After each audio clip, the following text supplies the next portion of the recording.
And the third one down was Rusty Lasses.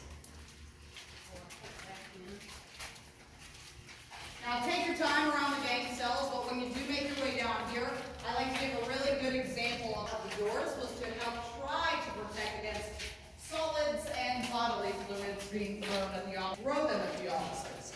The number one thing to catch on fire and throw from the upper tiers was your mattress.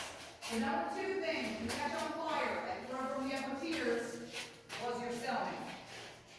So as you come down this side of the block, notice that every time that this fence is dramatically bending downward, the weight of your thin mattress is not going to do that. That's every time a flaming body was slammed into this block.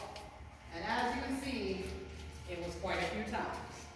Now, as well, when we move further past the block, you'll notice that the overhead fencing is in almost perfect condition, as the inmates can't throw a flaming body that far.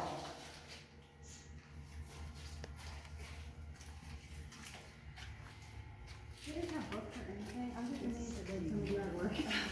Yeah, now I'm sure some of our inmates, but more specifically in general population, could have something like books or magazines, but not genuinely. But in this segregation unit, you couldn't even have like a Sharpie marker or nothing else.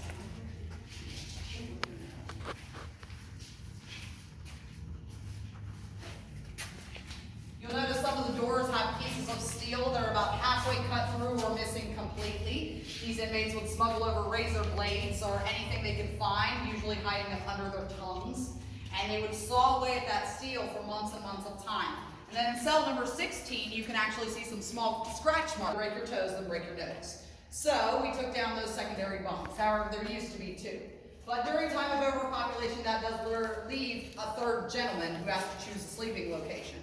Either you would sleep, like maybe make real good friends with one of your cellmates, but common misconception is that you would sleep under the bunks.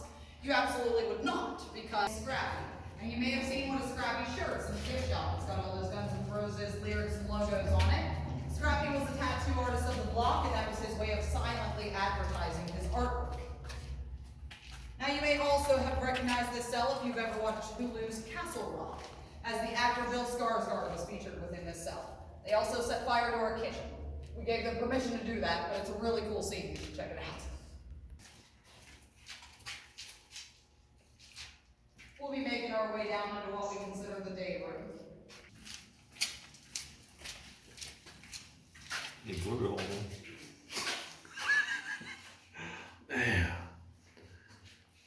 This is like the rock room. You got Guns N' Roses. Oh yeah. Welcome to the jungle. The Reaper's watching you.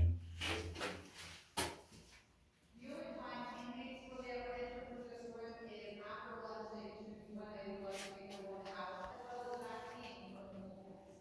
That door was established for inmates use flight staff with a loaded Derringer pistol inside it.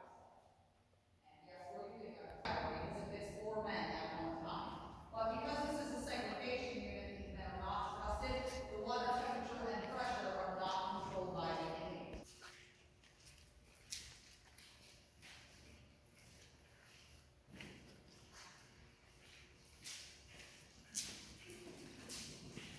A solitary confinement by multiple wardens. But one warden in particular was known for his a little bit extravagant of punishments on the inmates. Now, prior to Warden John Peck,